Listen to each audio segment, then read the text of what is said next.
ተናል የዛሬ ባለ ታሪካችን በአስገራሚ መንገድ ያገኘናት ናት። 12 ገጽ ደብዳቤ ሰጠችኝ። ይሄንን ደብዳቤ እንደ ቀልድ ማንበብ ጀመርኩና ማቋረጥ አቅቶኝ ቤቴ እስክደርስ ድረስ 12ቱንም ገጽ አንብቤ ጨረስኩኝ። ይሄ ድንቅ ታሪክ ለእናንተ ይገባችኋል። እነሆ በዶንኪ ቲዩብ እንግዳችን አድርገን ጋብዘናታል። ፈቃደኛ ሆና ስለመጣች ከልብ እናመሰግናለን። እንኳን ደህና መጣሽ። እንኳን ደህና ቆያችሁ። ዛሬ ከኔ ጋር የተገናኘንበት ትንሽ ለየት ያለ አስገራሚ ታሪክ አለ። እሱ የጀመረው ታዲያ የት ነው? አዲሱ ገበያ ስሰራ ነው የምንተዋወቀው ልጅ ጋር። እሺ። እኔ ከስራ ወጥቼ እሱ ደግሞ እሱም ከስራ ወጥቼ ነው ያለኝ። በሰዓት አንድ ታክሲ መጣን ወደ ሾላ። እኔ መገናኛ አካባቢ ነው የምኖረው አለኝ። መጣን ምናምን። እኔም እኮ እዚህ ነው የምሰራ ምናምን፣ እንደውም ስራችሁ ትሰሪልኛለሽ ምናምን አለኝ። ነገርኩት እንደምሰራ ዛና ትሰሪልኛለሽ ምናምን፣ ስልክሽን ልውሰድ ምናምን አለኝና ስልኬን ወሰደ። ከዛ በኋላ በቃ መደዋወል ጀመርን። እሺ። ልብስ ግን አላሰራም። ድርጅት ውስጥ ሹፌር ነው። በጣም ነው የምንግባባው። ጸባዩ ምናምን ትትን ነው። በጣም አሪፍ ልጅ ነው እና እናወራለን ምናምን። ራሱ ነው መጥቶ የተዋወቀሽ ወይስ አንቺ? አዎ ራሱ ነው የተዋወቀኝ። ከሱ ጋር ያላችሁ ግንኙነት ምን አይነት ነው? እንዲህ ስለ ፍቅር ምናምን እናወራለን። ጓደኛው እንድትሆኝ ይፈልግ ነበር? አዎ። ጓደኛነት ጥያቄ አቀረበልሽ? አዎ አቅርቦልኝ ያውቃል። ከዛ አንቺ ተቀበልሽ? እኔ ያው እውነት ነው ብዬ ነው ማለት። ወዶሽ ነበር የእውነት? አጠያይቁ ምናምን ያው እንደሚወደኝ ምናምን አለ አይደለ፣ የትዳር ውስጥ መግባት እንደሚፈልግ እና ለትዳር የምትሆኝ አይነት ሴት ነሽ እና በቃ እኔ ማግባት ነው የምፈልግ አለኝ። እስኪ ላስብበት ምናምን አልኩት። ከአንድ አመት በኋላ በቃ እንጋባለን አለኝ። እሺ። እና እኔም ያው አሪፍ ልጅ ነው ምናምን ወድጄው ነበረ። አመንኩት። እቅድ ያዝን ማለት ነው። ማለት እዚህ ብዙም ስራ ስለሌለ እንዴት ነው ምናምን እናዋለው እና እሱ ወንድም እንዳለው ምናምን ነገረኝ። ካናዳም ዱባይ ነው። ያልፋል አስተምሮን ያልፋል። ቆይ መጀመሪያ ወደ ጉዞ ሀሳቡን ያመጣው ማን ነው? እኔ ነኝ። ካናዳ የሚለው ሀሳብ ራሱ ላንቺ ከየት መጣልሽ? መጀመሪያ አይ መጀመሪያ ካናዳ አይደለም እኔ የፈለኩት፣ ዱባይ ነው የፈለኩት።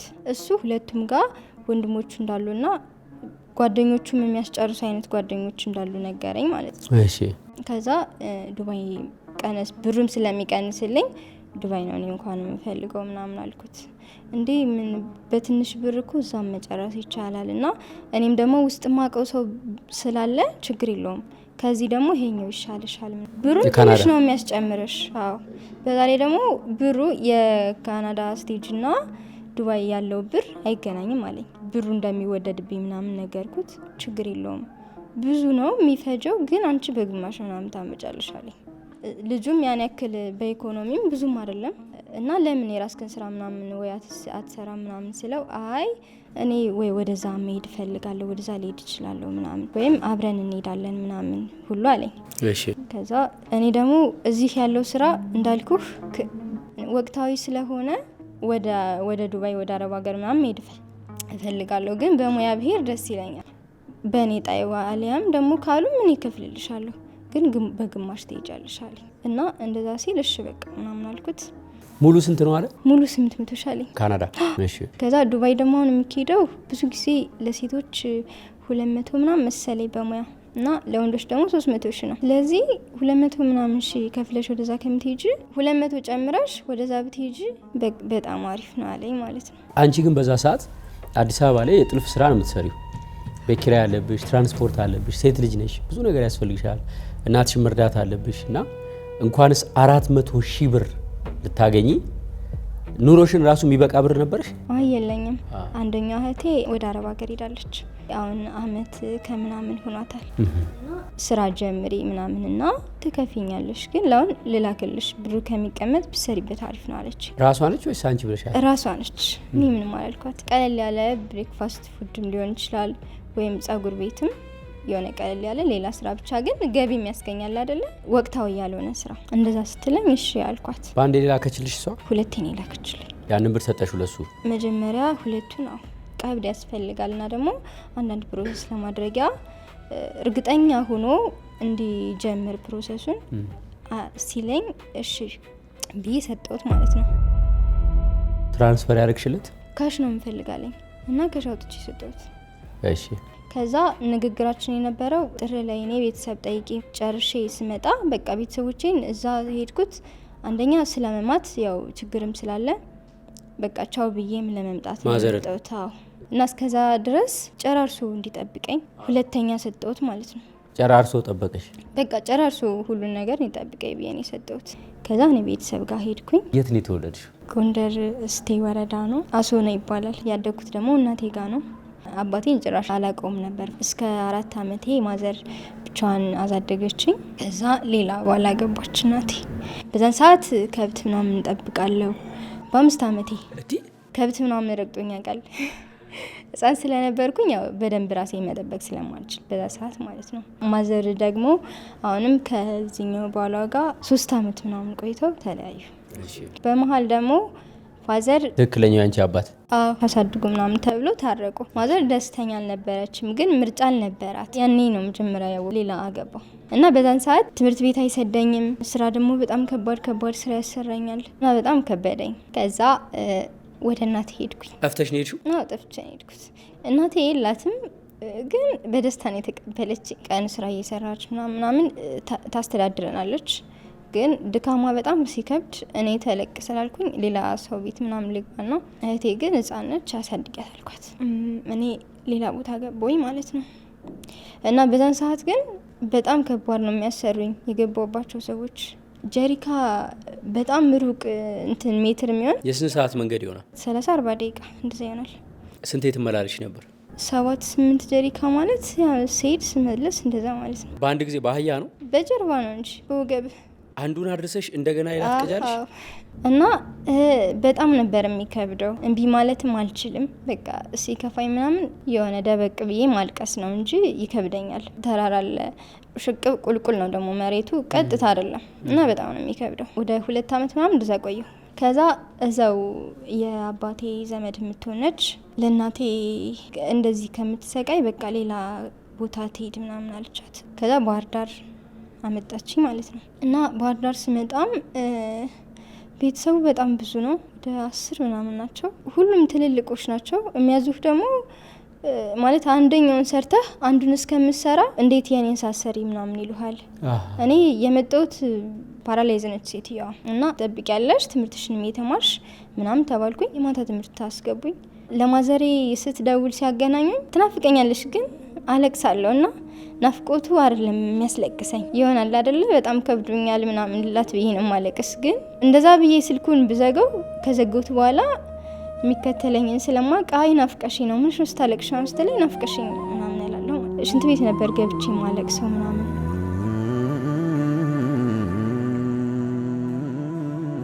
እኔ ስራ እንትን ሲለኝ ሌላ ልጅ አመጡ አላ ትልልቅ ስራ መስራት የምትችል ምናምን አመጡና እኔን ደግሞ ሌላ ቦታ አስገቡኝ። በጣም ሲከብዳት መንገድ ላይ ወጣ ምናምን እያለቀሰች ነው አሉ።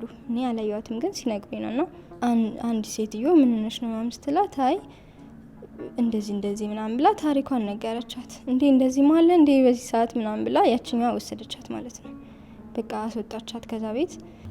አንቺ የት ነበር የላኩሽ? ሌላ ሰው ቤት አስገቡኝ። ስንት ቤተሰብ ያለበት? ያኛው ትንሽ ናቸው፣ 3 ናቸው። ተመችቶሽ ነበር እዛ? እዛኛው የነበረውና እዚህኛው የነበረው ምንም አይገናኝም። ጥሩ ሰው ናቸው። በቃ እንደ ልጃቸው ነው የሚያዩ ምናምን። ከዛ ያቺ ስትጠፋባቸው ደግሞ እኔን መለሱኝ። አሁንም በቃ ያው ስቃዩ ቀጠለ። እንደዛው ነበር የምሰራው ምናምን። ሀብታም እኮ ናቸው አላቸው፣ ግን ምግብ እንደፈለክ መብላት አትችልም። ቀየረ ምናምን ሁሉ ሊሰጡ ይችላሉ ማለት በጣም ነው የሚንቁት ሰው። 4 ሴት ናቸው 5 ወንድ እና ሴቶቹ ናቸው በጣም ክፉዎች። ወንዶቹ እንደውም ሲመቱኝም ሲያዩ ወንዶቹ አሳዝናቸዋለሁ። የአንደኛውን ስራ ሰርቼ አንደኛው ሳይሰራ ሲቀር በዛ ሰዓት እኔ ነው እንትን የሚሉት እና በጣም ከባድ ነበረ። ከዛ ያችኛዋ ልጅ እንደጠፋች ሳቅ እኔም ብጠፋ ብዬ እንትና መጣልኝ። በፊት ግን ብትጠፊ እንደዚህ ትሆኛለሽ ብትጠፊ የሆነ ያስፈራሩኝ ስለነበረ ጭራሽም አላስበውም። ስልክም የለኝም መጥፋትም አልችልም። ከዛ ያችኛዋ እንደዛ ስል ለኔና ለነሱ የምትሆን ዘመድ ነበረች የሆነች ሌላ ልጅ እና እሷ እንድጠፋ አመቻቸችልኝ። በጣም የሚገርም ነው። እኔ አረብ ሀገር ነው ልጥፋ ምናምን ሲሉ እንደዚህ ስልክ የለኝም ሲሉ እማቀው። ኢትዮጵያ ውስጥ ሆኖ በዚህ ደረጃ መጨነቅ በእውነት በጣም የሚያሳዝን ነገር ነው። እሺ ለመጥፋት አሰብሽ? አዎ አሰብኩኝ። ያችኛዋንም ሳማክራት እሺ በቃ ምናምን አለች። ከዛ በትምህርት ቤት አይደለም የምጠፋው የማታን የምማረው እና በትምህርት ቤት አድርጌ ካልሆነ ሌላ ምንም ሰዓት መውጫ የለኝም። እና አንድ ቀን 3 ጉርድ ቲሸርቱንም 3 አድርጌ ደራርቤ ለበስኩ። ልብስ ምናምን መውሰድ አልችልማ ይታወቃል። ሳይሳካ ቀረ እንዳጋጣሚ ነው። የተነጋገረቻቸው ሰዎች ጋር ስልክ አላነሳላት አሉ። ከዛ በተቀጣጠሩበት ቀን በሌላኛው ቀን ደግሞ እንደዚሁ የሆነ ስስ ማለት የማይታወቅ አድርጌ ለብሽ ሄድኩኝ። በደሞዝ አልተስማማንም እና በዚህ ደግሞ መግባት የለብሽም አለችኝ። ድጋሚ አሁንም ማለት ነው። እንደውም አንደኛዋ ሳውልቅ ምናምን ከትምህርት ቤት መጥቼ አየችኝና ምን ሆነሽ ነው እንደዚህ ሆነሽ ሄድሽ ምናምን አለች። የሆነ በርዶኝ ነው ምናምን አልኳትና ስም ብዬ ያለፍኩት ማለት ነው። ከዛ በሶስተኛው ቀን ግን ያው ተሳካ። በቃ በዛው አስገባችኝ ልጅቷ ሌላ ሰው ቤት ማለት ነው። ምን አይነት ቤት አገኘሽ? ባልና ሚስት ናቸው፣ ህጻን ልጅ አላቸው። በጣም ጥሩ ሰዎች ነበሩ። እነዚህኞች ተቃራኒ ነበሩ። እነዚህኞች እንደ ልጇ ነው እሷ የምታየኝ ምናምን። ያው ህጻንም ስለነበርኩ ያኔ እንደዛ ነው የምታየኝ። ሰውየውም ጥሩ ሰው ነው በጣም። ስራም ያን ያክል አይበዛብኝም። በቃ ትምህርት ቤት በሰዓቱ ሄዳለሁ። ምን ያክል ጊዜ ሰራሽ? 5 አመት ከምናምን። 5 አመት ሰራሽ? ዋው! እየተማርሽ? አዎ። እሺ። እዛው ሁኜ እንትን ማለት ጀመርኩኝ። ማለት ሰለቸኝ ስለ ያው መቀየር እንዳለብኝ ሌላ ስራ መስራት አለብኝ ምናምን ብዬ ስላሰብኩኝ ወጣሁኝ ከነሱ። 5ቱንም አመት በአንድ ደሞዝ ነው የሰራሽው? አዎ፣ አንድ አይነት ደሞዝ። እሺ። ከዛ ወጣሁኝና ቤት ተከራይቼ መኖር ጀመርኩኝ። ትምህርት እማራለሁ። ከዛ ልክ እንደዚህ ልብስ ማጠብ፣ እንጀራ መጋገር ምናምን ተመላላሽ እንደዛ ሰራለሁ። እንደዛ ያረኩ ትምህርቱን እየተማርኩኝ እንደዛ ያረኩ መኖር ጀመርኩኝ ማለት ነው። ከዛ የተወሰነ ከቆየው በኋላ ሌላ የተሻለ ስራ መስራት እንዳለብኝ አሰብኩኝ እና ወደ ስፌት ምናምን ዲዛይን ወደዛ ገባኝ። ከዛ እሱን ከተማርኩ በኋላ ከትምህርቱ ጋር ልመቻችልኝ አለ። እኔ ግማሽ ሰዓት ነው የማረው፣ ያኛው ደግሞ ሙሉ ቀን ያስፈልገኛል ስፌቱ ስራው። ከዛ ምንም ማድረግ አልቻልኩም፣ ቋረጥኩት። ዋናውን ትምህርት ነው ያቋረጥሽው? አዎ። ስፌቱን መማር ነው መስራት ነው የጀመርሽው? መስራት ነው የጀመርኩት። ኦኬ። አዲሱን ስትሰራ ደግሞ ብር ያን ያክል አታገኘውም። ከዛ የተወሰነ አመት ከሰራው በኋላ ጦርነቱ ምናምን መጣ። ስራ በጣም ቀዘቀዘ፣ ቀነሰ። ምን ነበረ? የወንዶች ልብስ ሱቅ ነው? የሴቶች ልብስ ሱቅ ነው? ምንድን ነው? የሀበሻ ልብስ። እዛ ውስጥ የአንቺ ሙያ ምን ነበር? ስፌትና ጥልፍ ነው የሰለጠንኩት። ከዛ ስፌቱ ግን ብዙም አይደለም ብሩ፣ ወደ ጥልፉ ዞርኩኝ ማለት ነው። እሺ። ከዛ ወደዚህ መጣሁኝ። አዲስ አበባ ማንን ብለሽ መጣሽ? ማን ጋር መጣሽ? ከመምጣቴ በፊት እዚህ ስራ እንዳለ ምናምን አጠያየቅኩኝ። ማርፍበት ምናምን ጠየኳቸውና መጣሁኝ ማለት ነው። ከዛ ዘመዶች ጋር አረፍኩ። ዘመዶች ጋር እያረፍሽ የጥልፍ ስራ ልትሰሪ ማለት ነው? እንዳሰብሽ ሆነ? ይከብዳል። እንደመጣሁኝ 22 ነበር የሰራሁት እና የበዓል ጥምቀት አካባቢ ነው የመጣሁት። የበዓል ሰራው። ከዛ ስራ ቆመ፣ የለም። ሰዎቹ ጋር ደግሞ ያው ሰው ቤት አትቆይም፣ ግዴታ ተከራይቼ መውጣት አለብኝ። ተከራይቼ ወጣሁኝ። ስራውም ቆመ እና ለተወሰነ ጊዜ በጣም ተቸጋግሬያለሁ። ከዛ ያው ሌላ ቦታ ደግሞ ገባሁኝ፣ ወደ አዲሱ ገበያ አካባቢ። ሰው 200 ሺህ ሰተሽው ሄድሽ? አይ ሲሄድ አይደለም፣ መስከረም ላይ መጀመሪያ ሰጠሁት። ከዛ ጥር ላይ እኔ ቤተሰብ ልሄድ ስል ቀሪውን ሰጠሁትና በቃ ሁሉን ጨራርሶ እንዲጠብቀኝ እኔ ደግሞ ተሰናብቼ ልመጣ ተነጋገርን። ከዛ እኔ ቤተሰብ ጋር ሄድኩኝ። ነገርሻቸው ያንን ህልምሽን? ብያቸው ነበር፣ ግን እነሱ የሆነ አላመኑም ሁሉ። ለእኔም ያን ያክል ስላልሆንኩኝ እያገዝኳቸው አይደለም እና እስካሁን ያልሆነ ነገር እንዴት ምናምን ተስፋ የመቁረጥ ነገር። ከዛ መጣሁኝ። ጨርሶ እንደቆየ ያሰብኩት እኔ ግን እንደዛ አይደለም፣ አልሆነም። ስመጣ ስልኩን ሁሉ አጠፋፍቷል ምናምን፣ ምንም ማግኘት አልቻልኩም። ቴሌግራም ላይ በፊት የምናወራው ቴሌግራም ላይ ደልቶታል። ቴሌግራሙ ጭራሽ የለም። እኔ ደግሞ እዛ ላይ ፍተሻ ላይ ስልኬን ወሰዱብኝ እና ስልኬ ጠፋ። ሙሉ በሙሉ ስልኩን አላውቀውም፣ ግን ጨርሾና መጀመሪያውን ነው የማውቀው። ቴሌ ላይ ብጠይቃቸውም አይቻልም አሉኝ። ቴሌግራሙም ጭራሽ አጥፍቷል፣ ኢሞም ደልቷል። ከሱ ውጪ ማውቀው ሰው የለም፣ እሱን ነው የማውቀው። ምን ያክል ጊዜ ነው በጓደኝነት የቆያችሁት? 1 አመት ከ6 ወር። ጓደኛ አስተዋውቆሽ አያውቅም? እህት ወንድም? በፎቶ ቤቱ መገናኛ እንዳለ እንጂ አላውቅም። አንቺ ብዙም እንደዚህ ለማወቅም ፍላጎትም አልነበረሽም? አይ ምን ይባላል ማለት ያው ስንጋባ አብረን እንደምንኖር ምናምን ነው የሚነግረኝ እንጂ ከቤቱም ልውሰድሽ ብሎኝ አያውቅም። አይ ሴቶች ብዙ ጊዜ ምንድን ነው አንድን ሰው ለትዳር ካሰባችሁት እርግጠኛ መሆን ስለምትፈልጉ ኢንዳይሬክት ቼክ የምታደርጓቸው ነገሮች አሉ። ለምሳሌ ይሄ ሰው ውሸታም ነው፣ እውነተኛ ነው፣ ሌላ ህይወት ቢኖረውስ ከኔ ሌላ የሚባል ነገር ጥርጣሬ ይኖራልና ኢንዳይሬክት እህትን አስተዋውቀኝ ጓደኛ ምናምን ይባላል። እንደዛ አይነት ምንም ነገር አላደረግሽም? አስተዋውቅሻለሁ ይለኛል ግን አያስተዋውቀኝም። ፎቶ እንኳን አለሽ ሰውዬ? ቴሌግራም ላይ ነው። ስለዚህ ፎቶም የለሽም? አሁን አዎ። 1 አመት ቆይታችኋል። እንዴት ስልክ ቁጥሩን በቃልሽ አታውቂም? ስልክ ይቀያይራል ስልክ ቁጥር። ኦኬ። ፍላጎት አለን፣ ወሬ እናወራለን እንጂ በጣም ሪል የሆነ ፍቅር አይደለም ያለንበት። ለምሳሌ 2 ወር ይጠፋል፣ በሁለተኛው ወር ሊደውልኝ ይችላል። ከዛ ምን ነው የጠፋው ምናምን ስለው በቃ ያሳምነኛል እና ሞትለታለሁ ሞትላታለሁ የሚባል አይነት ፍቅር አይደለም የነበርንበት። የእምነት ሰው እንደሆነ ነው የሚያወራኝ። ምሎልኝ ያውቃል። ቤተክርስቲያን የሆነ ቀን ወክ ያደረገን ምናምን ገባን ቤተክርስቲያን አስማለኝ ማለት ነው። ምን ብሎ ነው ያስማለሽ? ጓደኛሞች ማለት የትም ቦታ ብንሆን እንደማንለያይ እና በቃ እንደምንጋባ። ላልከዳሽ ላትከጂኝ አለ? እንደዛ ነገር። በጣም መጥፎ ሰው ሆኖ የተቀየረ አይነት ሰው ሆኖ ነው የነገረኝ። በእምነቱ ጠንካራነቱን ያሳየበት መንገድ ምንድን ነው?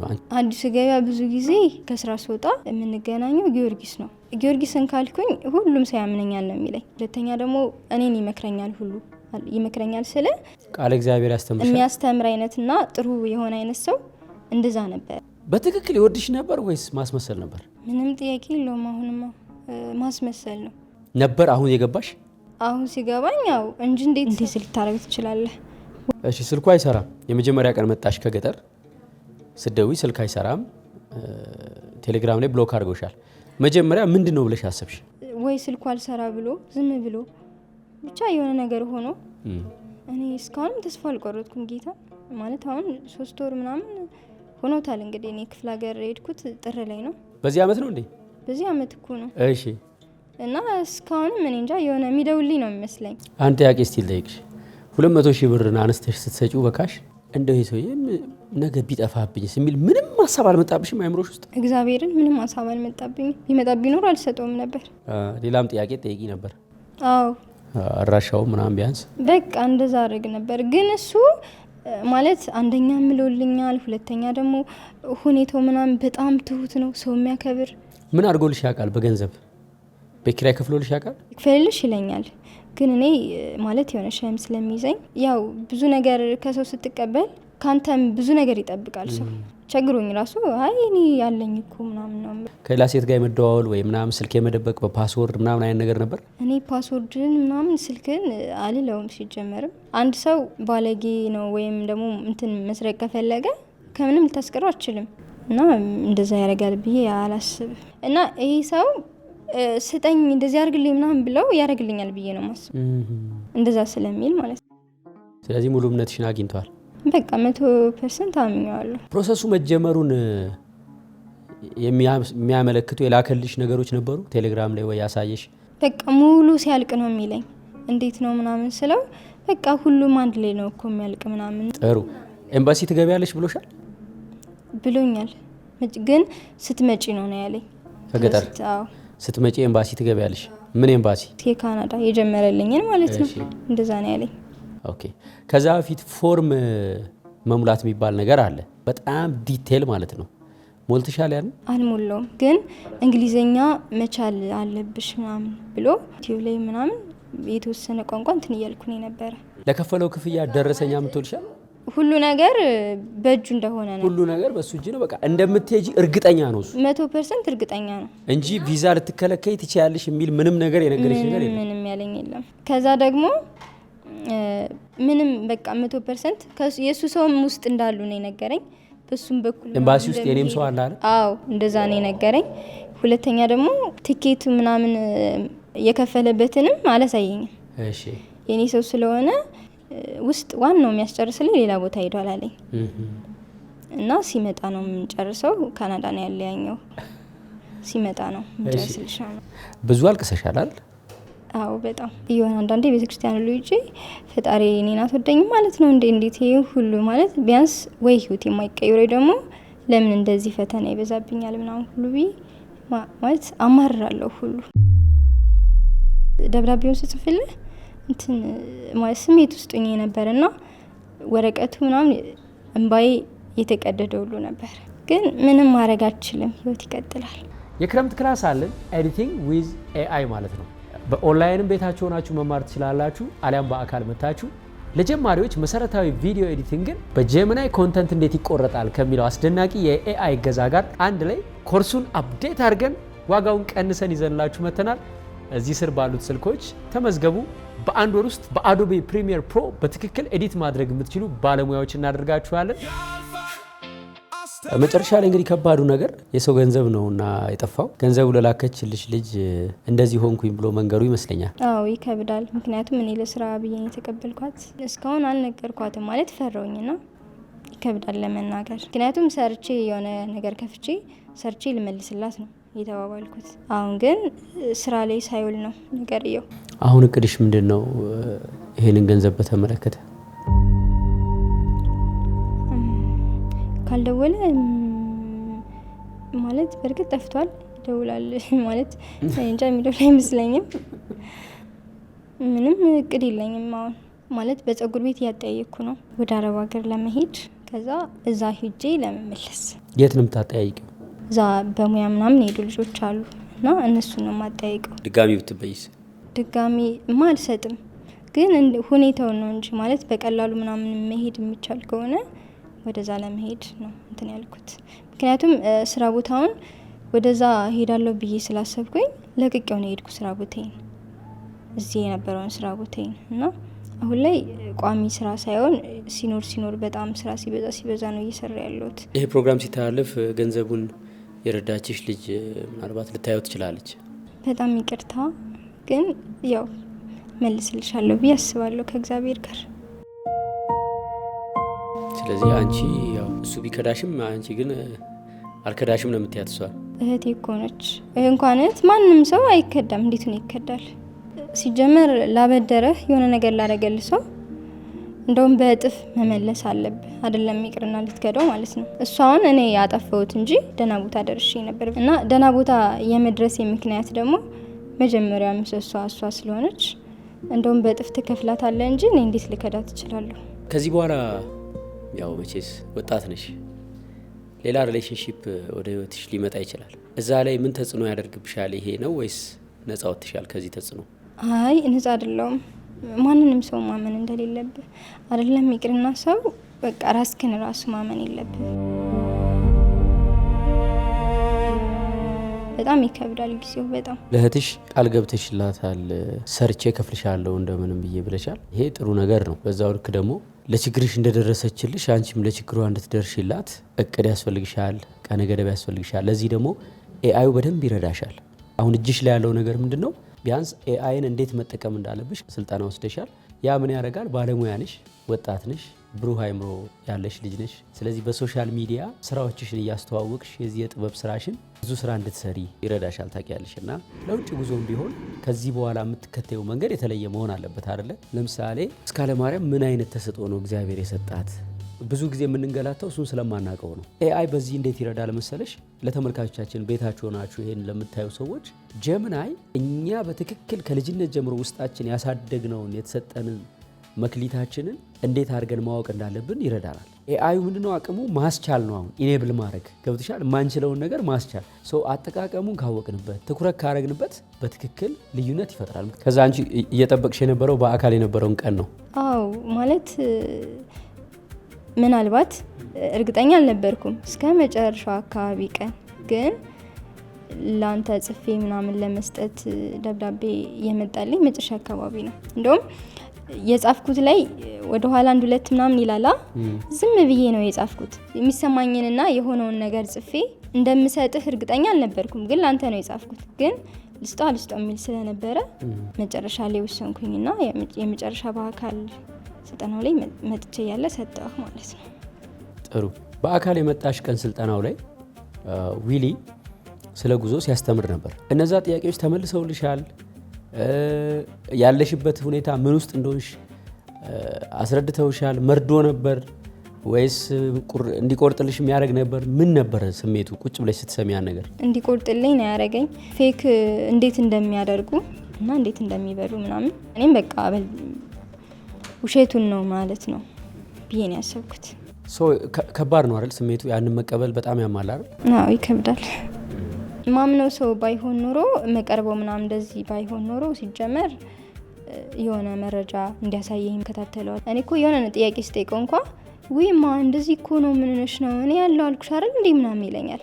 ከዛ ተደጋጋሚ መጠየቁ የሆነ አታምኝም አይነት ስሜት ይሰማዋል ስለምን ጸጥ እላለሁ። በቃ በሱ ይለቅ ምናምን ብዬ ዝም እንድል ነው እያደረገኝ የነበረው እና እንደዛ ማልቀርበው ወይም ደግሞ በደላላ ቢሆን ኖሮ ቢያንስ የተወሰነ ትንሽ ነገር ነው ብበላ እንጂ እስከ መጨረሻው እንትን አልልም ነበር። አንዱን አይተህ የሆነ ለውጥ ከሌለ ወይ የሆነ ነገር ማስረጃ ካልሰጠ መቼም አትቀጥልም አይደለም። እኔ ግን ሁሉም አንድ ላይ ይሆናል ሲላይ በቃ ሁሉም እንደሚሳካና ከዛ ሂጂ ስመጣ እኔ እንደምሄድ ነው በእኔ ቤት ማቀው። አሁን ታዲያ የሱ የነገረሽ ነገር በሙሉ ሐሰት እንደሆነ እርግጠኛ የሆንሽው በየትኛው መረጃ ነው? ዊሊ ከሰጣቸው ትምህርቶች የቱ ነው በቃ ይሄ በቃ ውሸት ነው አጭበርብሮኛል እንድትያረገሽ የትኛው ነው? ኤምባሲ መግባት የኤምባሲ ምናምን መረጃ ብዙ አልሰጠኝም ልጁ እና በዛ አስተኛ እንደሆነ የተረዳሁት። አሁን የምታዩት 16 ኪሎ ሜትር የገጠር መንገድ ተሰርቶ አልቋል። የቀረችውን 2 ኪሎ ሜትር መጨረስና ካልቨርትና ፓይፕ እየቀበርን ክረምት ላይ መንገዱን ውሃ እንዳያጥብብን መንገዱን ማበጀት ነው። አሁን መንገዱን ለማጠናቀቅና ፓይፕ ለመቅበር ግን 120 ፓይፖች ያስፈልጉናል። እያንዳንዳቸው ዋጋቸው 8000 ብር ነው ተብሏል። እዚህ ስር በምታዩት ስልክ እየደወላችሁ ይሄ መንገድ ክረምት ሳያጥበው በጊዜ ለመፈጸም እርዱን። ለመጽደቅ የዘለቄታ በጎ አድራጎት ድርጅት። እስቲ እንደው ቀረ የምትይው ሀሳብ ካለ ማስተላለፍ የምፈልገው የሆነ ራስ ታማኝ መሆን፣ ሰዎች ይታመኑልኛል ብሎ መጠበቅ ከባድ ነው። እኔ ስለምወደው እሱም ይወደኛል ማለት አይቻልም። ደግሞ በተለይ አስመሳይ ሰዎች ምንም በቃ አታስባቸውም፣ አትገምታቸውም። ሁሉ ሰው የዘራውን ያንኑ ያጭዳል ይላል። እግዚአብሔር ደግሞ እንባን የሚያብስ አምላክ ነው። ላንቺም እግዚአብሔር በፍቅርም በትዳርም በስራም እንደሚክስሽ ደግሞ አምናለሁ። ያልፋል፣ ነገር ግን አስተምሮን ያልፋል። እናመሰግናለን እስካሁን ድረስ አብራችሁን ስለቆያችሁ። ምስጋናችን በጣም ከልብ ነው። የገጠመን መከራ፣ ችግር፣ ስቃይ ያልፋል። እስኪያልፍ ትንሽ ሊያለፋ ይችላል፣ ግን አልፎ ሲወራ ታሪክ ይሆናልና አንቺም የገጠመሽ አልፎ ታሪክ ሆኖ ደግሞ ለሰው ማስተማሪያ አድርገሽ ድጋሚ እየሳቅሽ እየተጫወትሽ ለማውራት ያብቃሽ እላለሁ። ከአንቺ የዋህነት በጣም ብዙ ሰው እንደተማረ እርግጠኛ ነኝ። ተስፋ አደርጋለሁ። አስተምሮን ያልፋል እስኪሆን ያልፋል